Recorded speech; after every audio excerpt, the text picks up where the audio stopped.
नमस्कार दोस्तों, मैं हूं प्रवीण। आप देख रहे हैं इनसाइट इंडिया। आज भारत ने अंतरिक्ष की दुनिया में एक और ऐतिहासिक छलांग लगा दी है।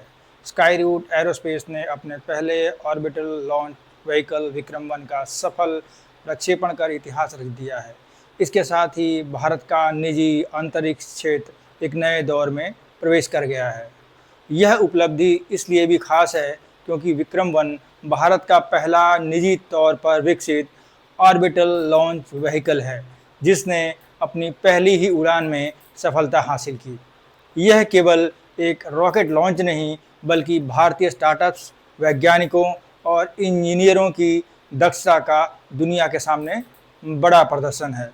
विक्रम-1 एक अत्याधुनिक 4 चरणीय रॉकेट है, जिसे कम समय में और कम लागत पर सैटेलाइट लॉन्च करने के उद्देश्य से तैयार किया गया है। आने वाले समय में यह देश और दुनिया के ग्राहकों को तेज, भरोसेमंद और ऑन डिमांड लॉन्च सेवाएं उपलब्ध कराने में महत्वपूर्ण भूमिका निभा सकता है। यह ऐतिहासिक सफलता के मौके पर प्रधानमंत्री नरेंद्र मोदी ने स्काई रूट एरोस्पेस की पूरी टीम को बधाई दी है। उन्होंने कहा कि यह भारत की अंतरिक्ष यात्रा में एक नया अध्याय है और यह देश के युवाओं की प्रतिभा, नवाचार और उद्यमशीलता की ताकत को दर्शाता है। प्रधानमंत्री ने यह भी कहा कि अंतरिक्ष क्षेत्र में किए गए सुधारों का परिणाम अब दुनिया के सामने दिखाई दे रहा है।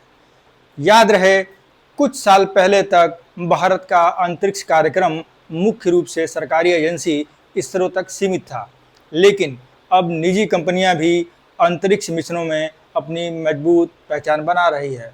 स्काई रूट एरोस्पेस की यह सफलता इस बात का प्रमाण है कि भारत का स्पेस स्टार्टअप इकोसिस्टम तेजी से वैश्विक स्तर पर अपनी जगह बना रहा है। विशेषज्ञों का मानना है कि इस सफलता के बाद भारत की हिस्सेदारी वैश्विक कमर्शियल स्पेस लॉन्च मार्केट में और मजबूत होगी। इससे निवेश बढ़ेगा, नई नौकरियां पैदा होंगी और देश के युवाओं के लिए अंतरिक्ष तकनीक के क्षेत्र में नए अवसर खुलेंगे। यानी साफ है, विक्रम-1 की यह उड़ान केवल एक रॉकेट की उड़ान नहीं है, बल्कि नए भारत के सपनों, विज्ञान और आत्मनिर्भरता की उड़ान है।